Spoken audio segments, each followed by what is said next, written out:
আমাদের লড়াইটা আপনাদেরকে নিয়ে। একটা জিনিস মনে রাখবেন, আজকে এখানে যেই নামটাকে এখানকার সবাই চিনে না, পান খাইতে খাইতে এই কথা কইবেন, কিন্তু এই পরিবর্তনের কথা কইবা হবে।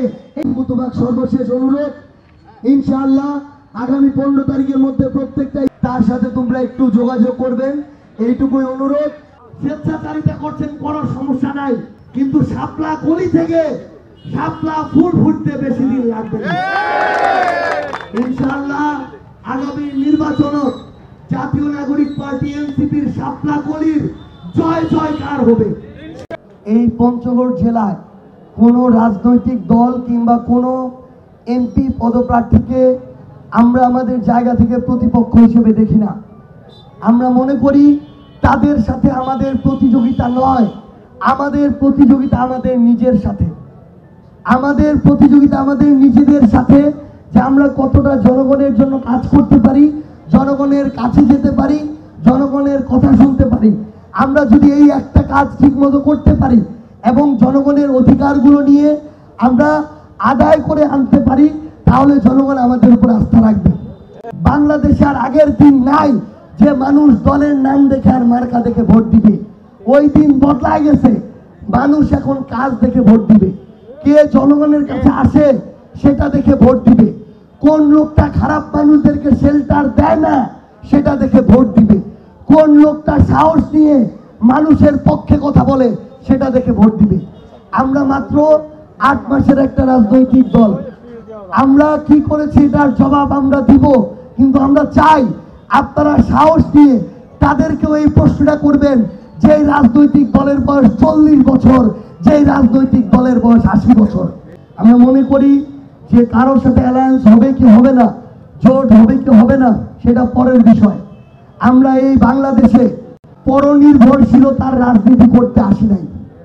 আমরা আগে নিজেদের ভিত্তিটা শক্ত করতে চাই, এরপরে কোনো রাজনৈতিক দলের সাথে বাংলাদেশের স্বার্থে, জনগণের স্বার্থে যদি ইলেকটোরাল অ্যালায়েন্স হয় তাহলে হবে, না হলে আমরা এককভাবে আগামী নির্বাচনে 300 আসনে প্রতিদ্বন্দ্বিতা করবো ইনশাআল্লাহ।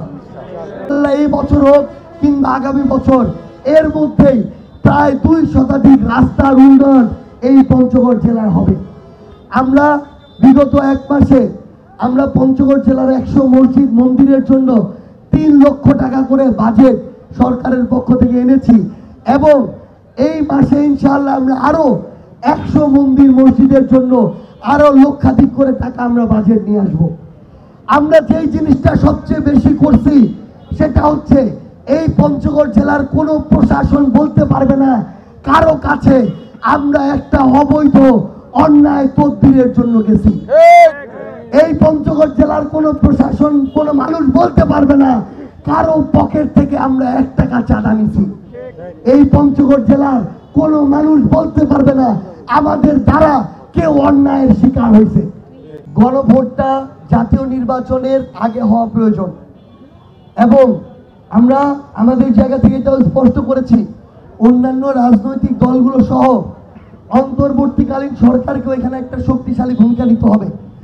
অন্তর্বর্তীকালীন সরকার নোট অফ ডিসেন্টের ক্ষেত্রে, জুলাই সনদের আইনি ভিত্তির ক্ষেত্রে, জুলাই সনদ নিয়ে আদেশের ক্ষেত্রে একটা বোল্ড ভূমিকা নিয়েছে।